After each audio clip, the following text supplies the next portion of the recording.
Leading the team inside the room today is NASA Flight Director Anthony Varia. The team in Mission Control Houston, the team in Hawthorne, and the astronauts aboard the space station will track the autonomous docking of Dragon Endeavour when they enter joint operations. This will happen when the spacecraft enters the approach ellipsoid, which is the invisible boundary, stretching 4 by 2 by 2 kilometers that helps us monitor all arriving and departing spacecraft. It's essentially the neighborhood of the International Space Station. Once docked, crew members in both Dragon and aboard the International Space Station will perform a series of leak checks, then work to open the spacecraft's hatch for Crew-11 to float into the space station and begin their stay. We anticipate that the hatch will be opened about an hour and a half after docking occurs, and when they enter the orbital outpost, Crew-11 will be greeted by the rest of their Expedition 73 crew and will come together for some opening remarks. For now, that's going to be all for us today here in Mission Control as the anticipation builds for launch in less than 13 minutes now. So how's it looking on the Space Coast, Daryl?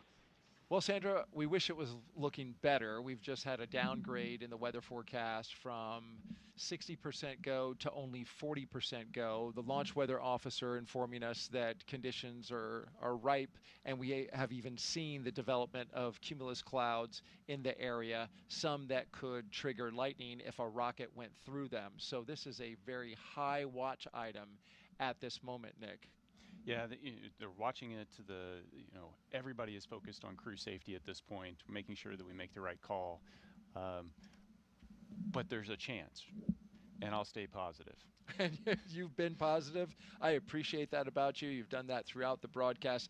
Here's a look from our helicopter flying over the spaceport right now. And this is the formation of the clouds that is a concern because it is so humid out right now. And we've got a sea breeze that is flowing over the warm land. It is just creating this convection around the spaceport. In fact, we are also expecting to go into a phase 1 lightning alert, which I hate to say it, but just before we scrubbed yesterday, Dick, that phase 1 lightning alert went into effect. So things are starting to stack up against us weather-wise. But nonetheless, it's at this point, because this is a fully automated fueling sequence, it behooves us to just continue to march to see if anything might just clear at the end. Yeah, so there's been nothing that happened up to this point to stop the countdown. So proceed to T-0, and if the timing works out and the weather hasn't built to a significant enough level and it's safe to go, then let's go. Absolutely, and it is an instantaneous window. So we are launching at 11:43 and 42 seconds. So it is literally the weather at that second that matters. And that's where we hope to see some type of positivity in that moment. But it's certainly something that all eyes are on around the Space Coast to see if this rocket is going to go today. In just about 20 seconds, we are going to hear from Zena Cardman, and she's going to say some words, Nick. She has some moving things to say.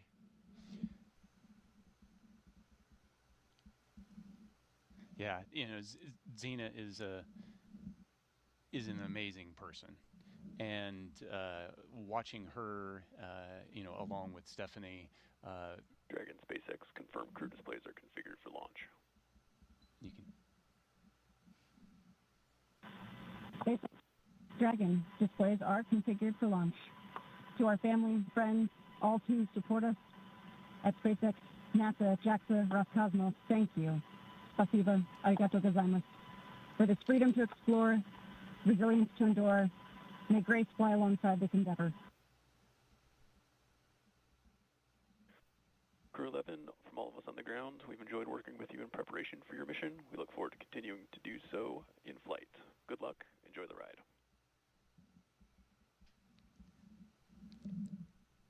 Yeah, and Zena, hitting the tone I would expect her to do. She is the consummate professional. Especially big message of thank you. Yeah, the gratitude, the team focus, freedom, resilience. These are big themes. These are things that are important to her, and some great words from her. Let's send it now back out to our commentary team for the final minutes of Countdown. Joseph and Samia, take it away. Thank you, Daryl. Thank you, Nick. And that was beautiful what Zena had to say and reflecting on family and friends, but also that great shot you saw in that 2-box. That was from the International Space Station, that view as the space station actually going right over Florida and the Cape. So it's not just those on the ground that are excited, it's their teammates aboard the orbiting laboratory as well. Well, we're closing in on launch, 8.5 minutes away. It'll be about a 9-minute ride to orbit, which is around the time of the second stage cutoff. Dragon and the second stage will continue to coast for a few minutes after that, and then prior to separation. You'll be hearing some performance calls as we get into the final countdown and then after liftoff. These are SpaceX flight controllers reporting on trajectory, speed, booster, and performance, and the key milestones, but there are some other calls that you'll hear the crew make as well after liftoff. The crew will report out a few number and letter combinations, which mark different abort zones throughout the flight uphill and up the eastern seaboard. The first two, 1A and 1B, those are abort modes available while the first stage is firing. Now the second are 2A through 2E. Those will come into play once the second stage kicks in, and then though we'll only hear the 2A call out from the team. Diverting a little bit from that naming system, you'll also hear the call Shannon, which refers to Shannon, Ireland. This call means the crew could target off the coast of Ireland if they needed to abort late in that second stage burn.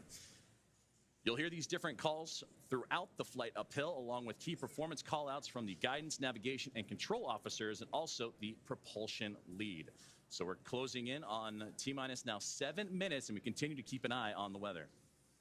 One of the next callouts we're listening for is that stage 1 engine chill has started. That's coming up in just a few seconds. And that is a key process that prepares the engines for flight. Engine chill has started. Right on time. Right now, propellant in the tanks is isolated from the engines, but we'll open the engine pre-valves and start trickling some liquid oxygen through the Merlin engine pumps, chilling the engines for the start sequence. We do this because the super chilled and densified liquid oxygen is really, really cold, and we use this process to bring the engine hardware down to a cooler temperature before flowing all of the LOX and propellant into it during flight. At liftoff, Falcon 9 is consuming 700 gallons of fuel per second, so engine chill helps us to prevent thermal shock and ensures nominal engine performance. Shortly after, we should also hear the call out for stage 1 RP1. Fuel load complete. Right on time. So now that engine chill is underway, we're looking ahead to the call out that RP1 load is complete, which just occurred a moment ago, and again prevents that thermal shock. You got to stretch before you can start running. And RP1 is densified kerosene or rocket fuel that will propel the crew into orbit. And all of that RP1 is now about to be fully loaded into the rocket, since we're previously heard that the second stage is completed, or about to be completed here in just a couple moments. And then while we're still loading liquid oxygen on that first stage and second stages. This is the oxidizer that is needed to combine with the densified kerosene that just finished up loading. The RP1 liquid propellant needs an oxidizer to combine with everything in order to ignite. Coming up at the 5-minute mark, we'll hear the call for Dragon to configure for terminal count and then transition over to into internal power. And that should be happening in about a little less than 30 seconds from now as we continue to close in on that T-0 mark.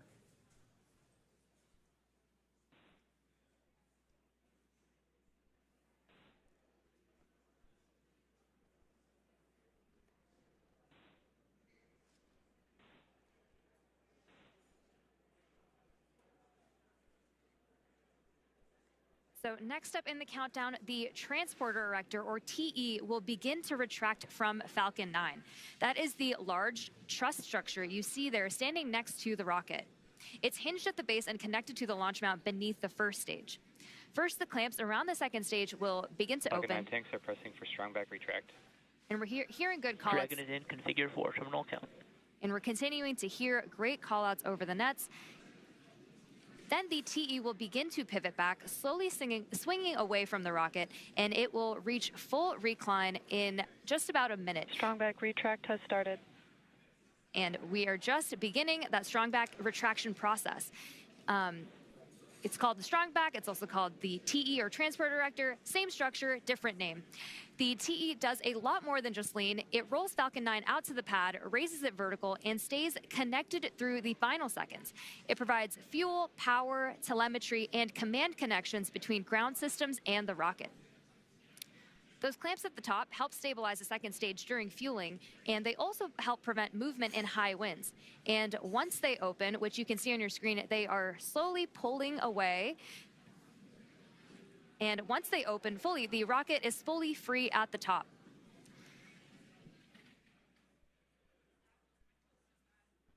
Propellant continues to be loaded late here in the countdown as we're approaching 3 minutes and 30 seconds. We're continuing to keep an eye on the weather, and that's going to be the biggest thing as everything continues to march towards that liftoff timeline. But you can see there the Strongback starting to move ever so slowly away from the rocket. The clamp arms are open, and you also see those white clouds starting to billow off the rocket itself. Those are perfectly normal as it's the coolness of the propellant on board is mixing with that warm Florida air, and that's what causes that boil off, and that you heard Nick talk about it earlier when you have that steam come off the rocket, so it looks like a lot of clouds billowing off it as well. But approaching the T-minus 3 minute mark, and that's when Stage 1 LOX load complete. And that's what I was about to say, is that you're going to hear that liquid oxygen load be complete. So everything is primed and pretty much ready to go. And you'll see, again, those white clouds of vapor and a great view of the entire rocket as we continue to build closer to launch. And, of course, liquid oxygen, super chilled. Dragon so a little is bit in terminal count and on internal power. boils off in that warm Florida air. And now, load complete. We're on internal power. And we're also going to hear gas closeouts are going to start to begin as well. And then everything will get vented overboard through the umbilicals and Strongback, and you may hear some of that venting noise come in soon. So LOX is still loading for approximately another 20 seconds on stage 2, and once that is complete, we'll vent down the TE, which will produce a white cloud off the side of the rocket, which is normal and expected, just as Joseph had mentioned. And once LOX load is fully complete, that will mean that there are 1 million pounds of propellant loaded onto Falcon 9, which will be RP1 and liquid oxygen. So that call out coming up. Stage 2 LOX load complete. Right there. So we just heard that confirmation of stage 2 liquid oxygen now complete, as we are now 1 minute and 50 seconds away from launch. We'll also hear that the gas closeouts have started, so we can expect Dragon loud is venting. in auto idle. You heard the call for auto idle. That puts the rocket in a state that the flight computers understand before it takes over, making sure that transition to the final countdown is smooth and that all flight computers on board are in sync Ground gas and configured. closeouts, expect loud venting. Configured for launch, and there's the closeouts we've been talking about and the venting that will be shortly followed.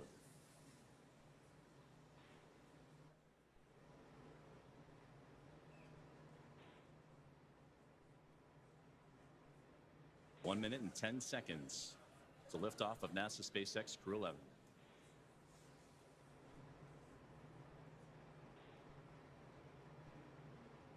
FTS is armed. Falcon 9 is in startup and is now controlling. Dragon is in countdown. Flight computers switching to countdown mode now. Dragon, SpaceX, go for launch. SpaceX, Dragon, go for launch.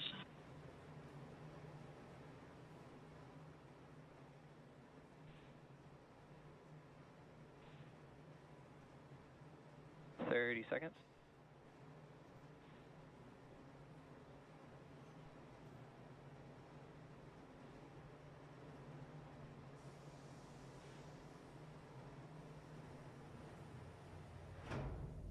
Seconds. T-minus 10, 9, 8, 7, 6, 5, 4, 3, 2, 1. Ignition. Engines full power and liftoff. Go Falcon, go NASA, go Crew-11.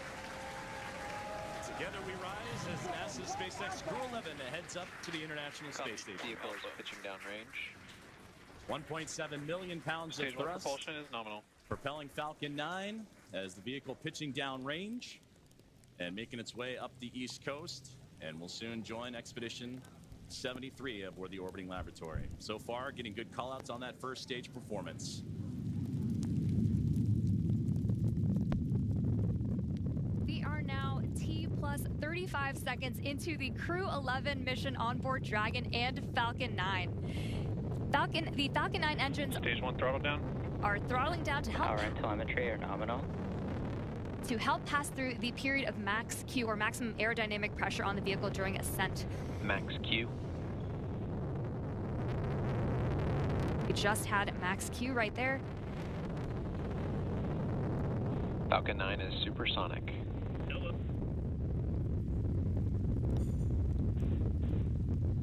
1 minute 9 seconds into what is a little bit more Stage 1 less than throttle up. a 9-minute flight uphill as Dragon continuing. Stage 1 Bravo. Copy. 1 Bravo. And that 1 Bravo, again, that's the abort zone, that last abort zone for stage 1 if necessary. The crew already pulling over 2 Gs. And next, we're going to have a couple of events happen in rapid succession. We'll be getting ready for the second stage to warm up and have this second stage MVAC chill. And then we'll also have MECA, or main engine cutoff, where the 9 engines on the first stage will cut off ahead of the first and second stages. Will then be separating from one another. And then the single Merlin vacuum engine on the second stage will ignite and continue to carry Crew-11 to orbit, while the first stage begins its journey back to Earth, as we're now 1 minute and 56 seconds into today's flight.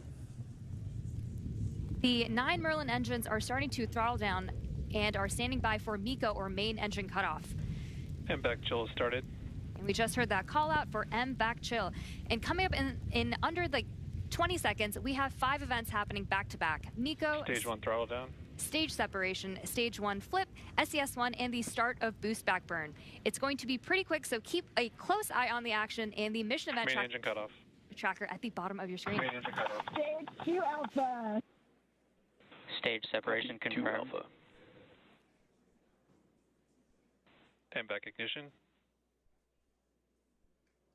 And there you see stage 1 pulling away, ignition of the lone Merlin vacuum engine for stage 2. And again, those happening in quick succession as we continue to get great views of that Florida coastline and the eastern seaboard there, as Crew-11 continuing its path to orbit, now approaching 3 minutes into today's flight. Still a little ways to go, about 6 minutes left, as they continue to climb their way up and eventually track down the International Space Station. And there, great see, you see the Merlin vacuum engine, the second stage on the right-hand side, and great views of the first stage that's making its return to Earth on the left. About 5.5 minutes of powered flight remaining as we continue to monitor the progress of both vehicles, stage 2 and Crew-11, making the climb uphill, and stage 1 looking to land again at landing zone 1, the last landing at that location for this Falcon 9 booster.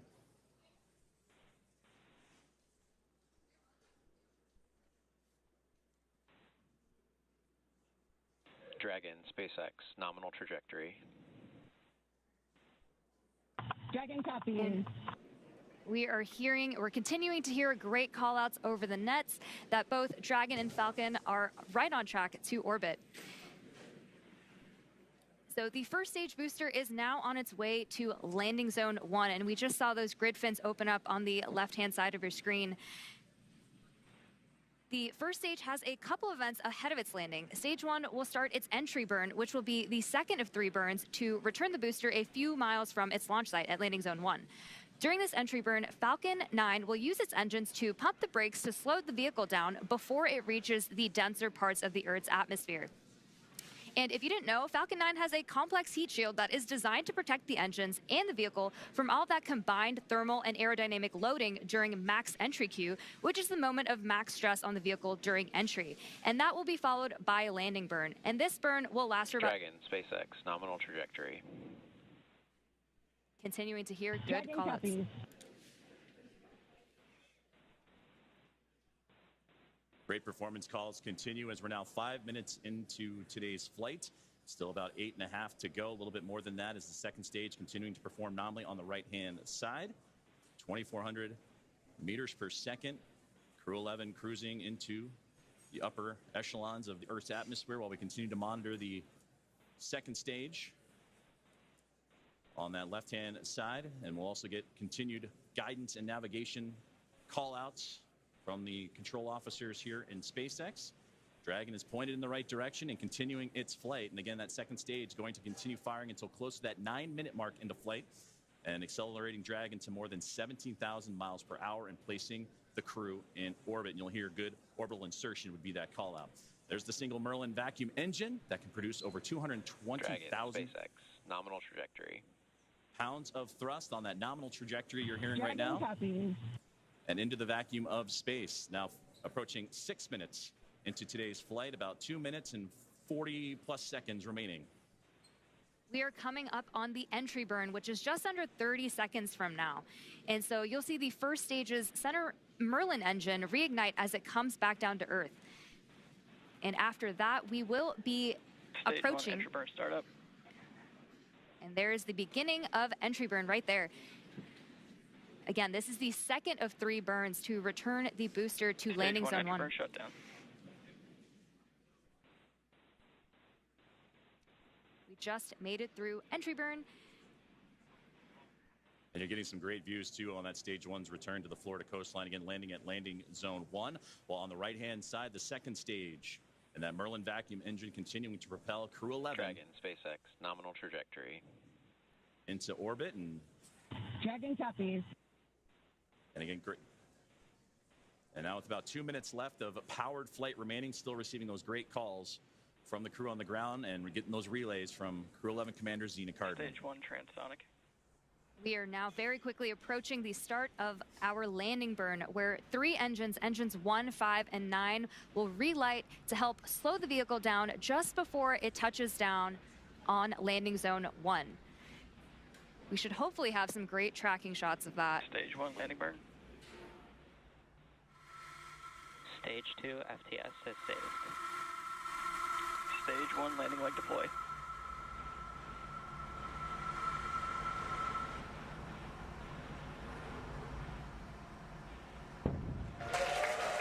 Fantastic return there of the Stage 1 booster. West Point, completing our final planned landing at LV1.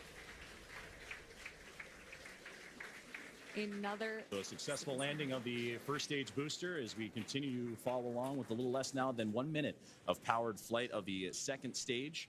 And you'll hear the call out SECO, or second engine cutoff. Is a great view there, glowing orange with the Earth eclipsing right around that Merlin vacuum engine, and everything continuing to perform nominally for NASA Stage 2 SpaceX is in Crew-11. terminal guidance.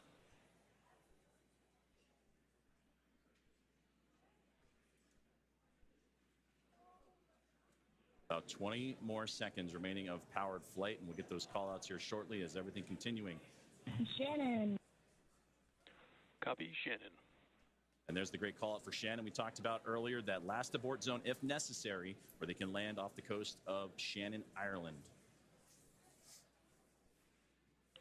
SECO.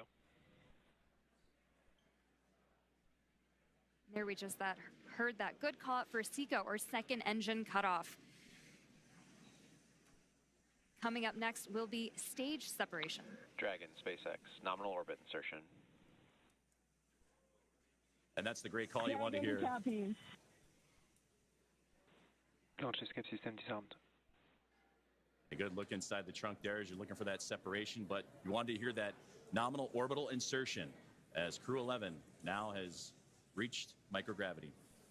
So now we'll continue to coast for a little bit after SECO to allow rates and motion from the burn to settle out.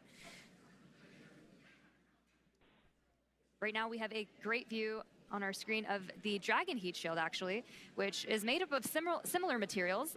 And there we have that Dragon and stage 2 separation as we see Dragon coast into its orbit. And a wonderful view there is Dragon Endeavour with Crew-11 on board. Safe. Dragon separation confirmed. And safe and... Dragon, Chief Engineer on Dragon to ground. Zena, Mike, Kimya, Oleg, welcome to orbit. On behalf of the entire Falcon team, we thank you for flying with Falcon today and wish you a great mission. Dragon will take you from here. Over to Launch Director for a few words. On behalf of the launch team, it's been an absolute honor working with you towards launch today. We wish you well on the rest of your mission, and we will be awaiting your safe return. Godspeed Endeavour, Godspeed Crew-11, and thanks for flying SpaceX.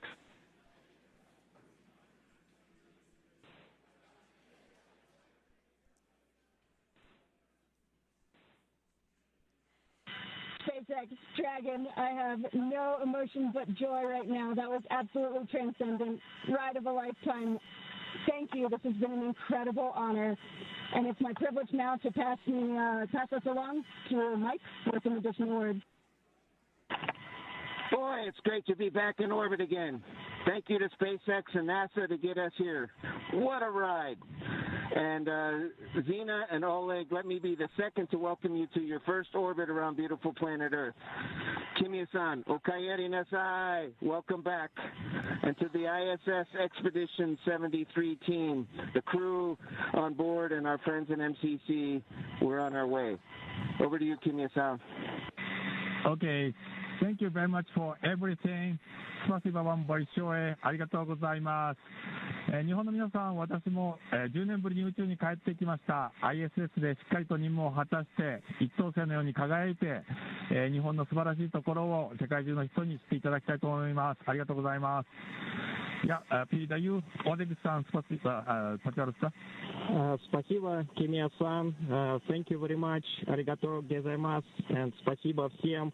I'd like for the beginning to say thank you very much, Roscosmos, SpaceX, and NASA for this unique opportunity to be here with my great crew.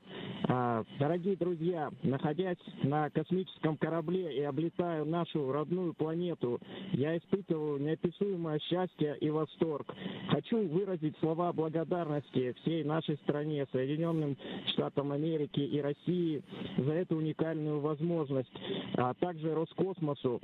Хочу выразить слова благодарности своей школе, в которой я учился, номер 103 в городе Челябинске, выразить благодарность Краснодарскому высшему военному авиационному училищу летчиков и 22-му гвардейскому истребительному авиационному полку, а также сотрудникам Центра подготовки космонавтов, кто искренне верил и болел за эту идею отправить меня в космос. Обещаю выполнить все поставленные передо мной задачи на отлично. Ура!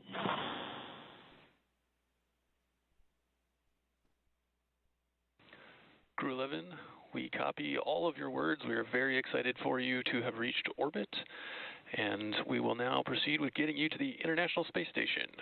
You have approximately 3 minutes left in this ground station pass if you'd like to introduce your 0G indicator.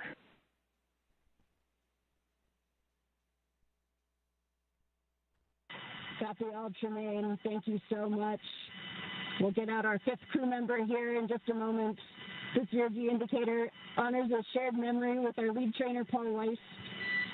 For all the mentors and team members who got us here through sacrifice of time and dedication, I hope we made you proud today. Thank you so much.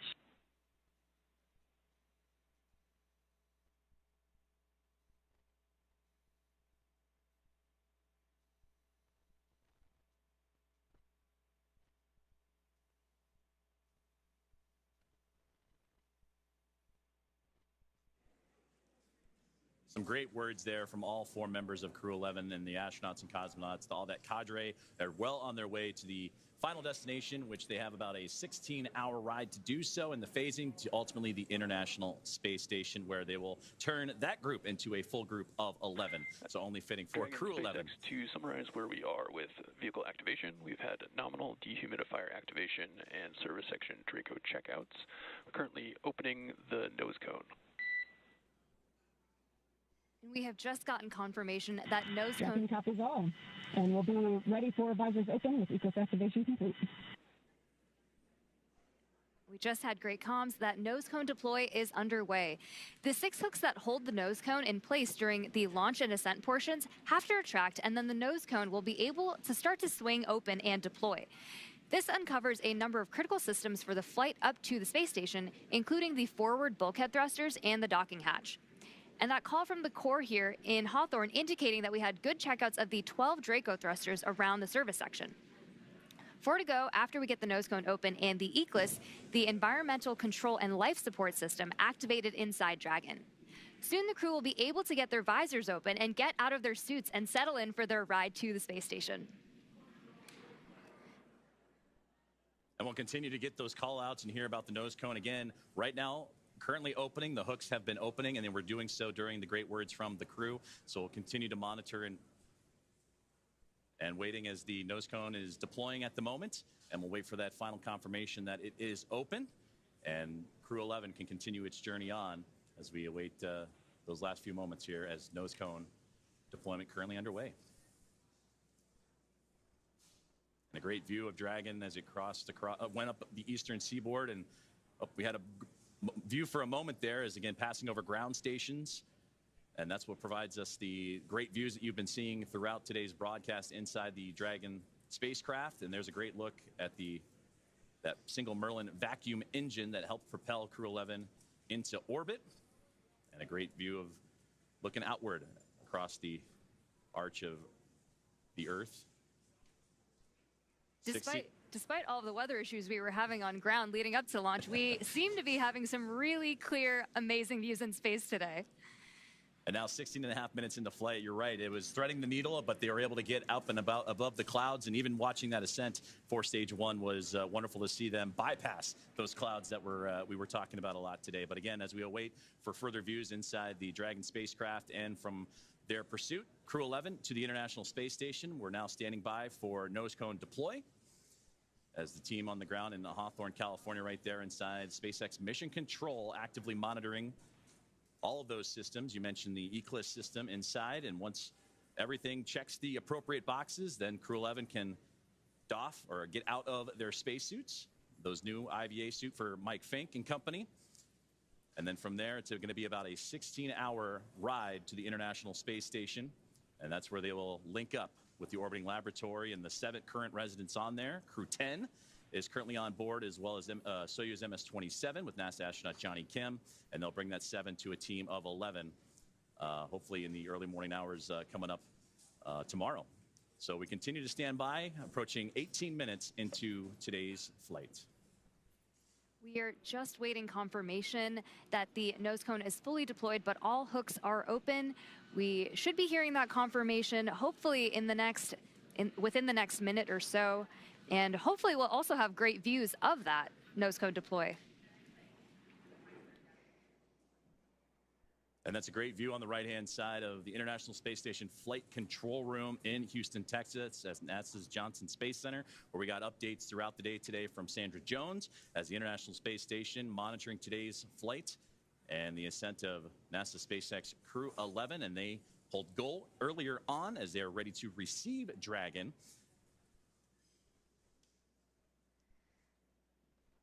And we just received confirmation that the nose cone has completely opened and deployed. So great news, as again, all those checkouts continuing to happen for Crew-11 after a successful on-time liftoff today. And they were able to get past the clouds, the weather that we've been monitoring, and a successful first stage and second stage performance to propel them into orbit. Crew-11 is comprised of NASA astronauts Zena Cardman and Mike Fink, along with JAXA astronaut Kimia Ewing and Roscosmos cosmonaut Oleg Platonov. And they are now safely in orbit following that approximately 9-minute ride after liftoff today from NASA's Kennedy Space Center in Florida. The crew now, as mentioned, has a little bit about a 16-hour journey before they reach their destination. Dragon SpaceX, we see a nominal nose cone opening at TCS and 4 bulkhead to Draco checkouts. Great call out right there. Dragon copies all. Good news. And that's what we were waiting for there, was that call up to crew. Looking forward in the timeline, you have your first burn up on your forward view. That's the phase burn in approximately 25 minutes. We will also be monitoring the stage 2 deorbit to give you the go for suit doffing, and we're expecting that at T plus 45 minutes. Dragon copies. We'll be monitoring, and T plus 45 approximately for suit doffing. We're with you in the timeline. Great conversations there with the team on the ground, and there they are, Crew-11. Happy as can be in orbit now, and they have a 16-hour journey before they reach their destination, the International Space Station, as docking currently targeted for tomorrow morning, Saturday, August 2nd at 3 a.m. Eastern Time, 12 a.m. Pacific, to the space-facing port of the station's Harmony module. Now, between now and then, Dragon will perform a series of burns as it catches up to the space station. And that first burn you heard him talking about is the phase burn, and that happens about 30 minutes or so from now. So we'll continue to monitor the Dragon spacecraft, or the teams on the ground will continue to monitor that first of a sequence of burns to help them stair-step their way up to the International Space Station. Human spaceflight has come so far in the last 5 years with Dragon. In addition to flying people, SpaceX's Dragon spacecraft also enables researchers the opportunity to fly critical science to orbit. So far, SpaceX and Dragon have carried more than 1,000 research experiments to and from low Earth orbit, both to the International Space Station and on our free flyer missions. From DNA sequencing to 3D printing, studies enabled by Dragon and the space station test a variety of technologies, systems, and materials that will be needed for future long-duration exploration missions. Every mission yields critical science, critical research, and learnings that help make life both on Earth and in space better. And flights just like today's help us continue to lay this foundation for our future among the stars and continue our mission to make life multiplanetary. We'll be signing off from SpaceX for now, so we're going to send you back over to Kennedy Space Center. But before we go, we want to thank NASA, Joseph, for entrusting us with today's mission, and thank you all for being with us today. Well, thank you very much, Soumya, Ronnie, and the teams here at SpaceX. It was another phenomenal opportunity to catch NASA SpaceX Crew-11 in orbit today. And with that, we're going to say goodbye from here in Hawthorne until we pick back up with our docking coverage beginning at 2 a.m. Saturday, August 2nd, tomorrow, for that targeting docking to the space-facing port of the station's Harmony module at 3 a.m. Eastern. So for now, thank you for joining us, and we're going to toss it back over to Nick and Daryl at Kennedy Space Center to wrap up today's launch coverage. Great job. If you're just joining us, welcome back to the Kennedy Space Center in Florida. I'm Daryl Nail here with NASA astronaut Nick Hague. Just moments ago, we saw Crew-11 safely on orbit with the nose cone open, checkouts complete, and a few words from the crew as they settled into their new environment aboard Dragon. And Nick, watching him in that moment, floating free, you must feel good about your friends and colleagues successfully getting to orbit today. Absolutely. You know, at the moment of liftoff, the tingle on the back of your neck, the chills, and watching them go into orbit, and then to hear them call down after they're there safely, the joy in their voice, and then the gratitude for the teams that got them there. Just you can't help but feel awesome right now. Everybody that's associated with this launch. And now it comes, a completion for Zena Cardman, the commander, who was part of Crew-9. Was pulled off that mission. You continued on. This is now her chance. Now she's in space. She had to wait a little bit longer, but now finally gets to fly. Yeah, it's a full circle moment, and it's a thrill to be here and just be part of it. We appreciate you from the very start saying that you wanted to document this moment with her. Here at the Kennedy Space Center, watching them go up at that moment. Mike Fink has been around for a while. He's a veteran astronaut, but there's been quite a gap. He finally now, after 14 years, back up in space. Yeah, talk about patience being a key quality of an astronaut. It's not just sitting strapped into a rocket for 2.5 hours prior to launch and not being able to move. It's, doing your job and waiting for your opportunity, and that might be a decade or more, and to take that time and to do so much with it while you're still waiting to launch into space, it just shows the character that he has. Incredible character, and incredible character is Mike. Well, quick story here. We want to tell you, when Zena Cardman was here and she did the co-host role for Crew-9 when you launched. After the launch broadcast was over, she pulled out a deck of cards and just offhandedly was like, oh, hey, I want to show you something. And she showed me this deck of cards. It was the Crew-9 deck of cards. And she had hand-drawn the portraitures of each of the Crew-9 members, which included you, and she was on it, though she didn't get to fly. It was the card deck that you used when you played to get rid of your bad luck. Yeah, in the suit-up room, Right. And so I'm like, you hand-drew these? I was super impressed. So, of course, fast forward to recently, you walk in the pre-production meeting and you're like, hey, Zena wants to have this deck of cards. It's the Crew-11 deck of cards, and we want to show them to you now. And she redrew her crew. And we want to show those to you. Hold that up. She's an amazing artist. All the crew members each got a face card. So she's on there, Oleg's on there, Mike and Kimya. And here they are. She hand drew this. We have a close-up of this shot. We want to show you so you can get a real full appreciation. Hand-drawn portraitures by Zena Cardman, the commander. You talk about many talents. Just another talent in what appears to be just this extremely well-rounded astronaut and commander. Oh, absolutely. Not all astronauts are created equal. I cannot do that. She is talented. That's incredible. And of course, they played with this deck of cards when they got rid of Zena's bad luck today. Yeah, and it worked. And it worked. Look at that weather. We were looking at the cloud just off to the south. You know, the power of positive thinking. Your positive thinking was like, perfect. All right, we're going to send it back out for one more interview with Tony. And in the meantime, you and I are going to play some high-low card for your next space assignment. See if I can win it from you. Tony, take it away. Thanks, Daryl. Looking forward to who wins that game.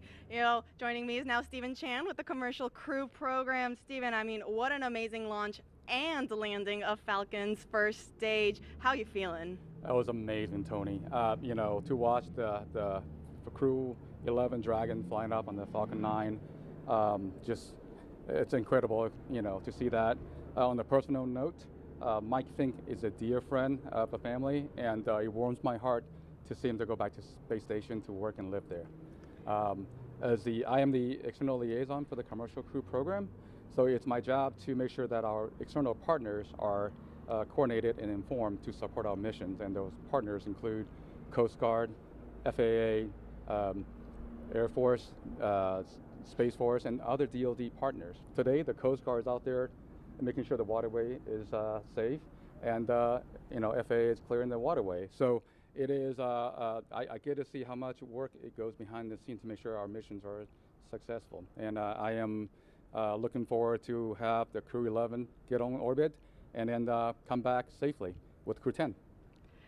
Steve, you played a critical role in changing the splashdown locations for Dragon to the Pacific Ocean. Can you talk to us a little bit about your role in that and the significance in changing those splashdown locations? Yes, the moving Dragon recovery to Pacific all had to do about the safety of the public, and the trunk debris. By going to the Pacific, we ensure that the trunk is entered over Pacific Ocean and have no risk at all to the public. So, and thanks to our external partners, we work with them to make sure that the Dragon can be recovered safely, and they can perform their important missions, like keeping the waterway safe, keeping the airspace safe, and then the DoD can perform their missions around California coast.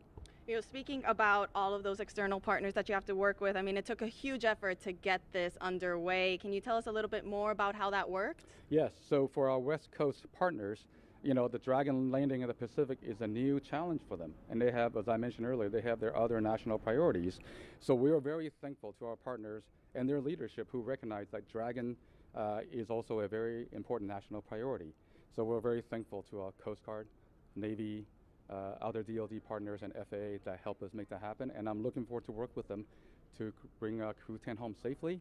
They have SpaceX has successfully brought back 3 Dragon the last few months, and we are confident they can help us get there in the next few weeks. Absolutely. Absolutely, Steve. We just launched, but like you said, we now have the rest of the mission. We have to bring Crew-10 home. Can you tell us what are the next steps for you? Where will you be going next? We'll be working with SpaceX and our government partners to make sure we look at those reentry opportunities and coordinate and inform each other, all the important activities. So it's just a lot of coordination, and we're thankful that our partner worked with us on this national priority. Absolutely. Well, we wish you the best of luck on the rest of the mission. Thank you so much for joining us. And now we'll send it back to Daryl and Nick. All right, thank you so much, Tony. And certainly you can hear the emotion in people's voices, especially Stephen here. Just so proud of seeing Mike Fink. He has touched a lot of people here at the Kennedy Space Center in his time working with everyone here throughout the Commercial Crew program. Yeah, absolutely. He has had an impact. And you had an impact on me. I lost to you for your next space assignment. So we need to clear the record here, because you tried to stack the deck and karma won out there because you dealt me the ace by accident. So I'm sorry. That's just the way it goes. Thank you for being so truthful and honest. Is this show over yet?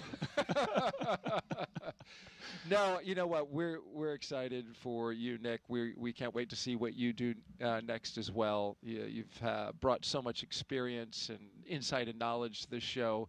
And I know that you wanted from the very beginning, after you launched, you told me that you wanted to do this for Xena, for your friends, for your colleagues, for your team. And you're a stand-up guy telling us early on, like, hey, I'll be there and I'll do it. Thank you very much for that. No, my pleasure. Can you take one more social question before we bug out? We didn't hit 8 yet, so yes. Let's do it. One more social question. Let's see if we can get it fired up here. Yes, Aaron Anzar is the winner with, what is your best memory as an astronaut? Well, you can imagine there are so many memories that are created. I've listened to you for a couple days now, and it's fascinating to hear each and every one that you remember. But what would you put as the number one memory? You know, the image, if I try to sum up my 12 years of doing this job, the image that kind of brings it all together in my mind is just another Friday night floating around the table in the Russian service module, having dinner with our playlist. It's an eclectic playlist of music that mixes in everybody's favorites. So you've got Russian traditional folk music and hard rock and American country western, and it's just the culture that the crew has built, and me trying to talk with my cosmonaut colleagues in broken Russian, and them talking to me in broken English, and we develop our own language, and we're sharing what's going on with our families, and birthdays and anniversaries. It's just life, and we've built that in space. And there's just so many unique aspects, just how you're eating and people are floating around, that it's so normal. It becomes so normal to do that, and that's my hope, is that we can get more people to experience that normal living in space, but also that normal of bringing together people from around the globe and just getting to know each other. Yeah, understanding each other, appreciating where we come from as different countries.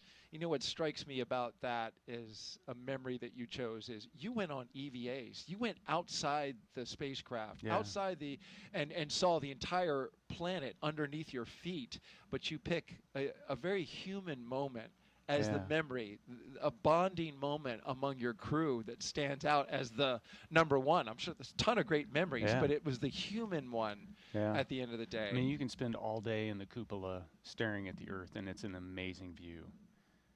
But when a crewmate floats up and watches it with you, it's just that much more spectacular. That's awesome. That's awesome. Nick Hague, NASA astronaut, and a brigadier general with the Space Force. Thank you so much for being here. You did a fantastic job. And with that, our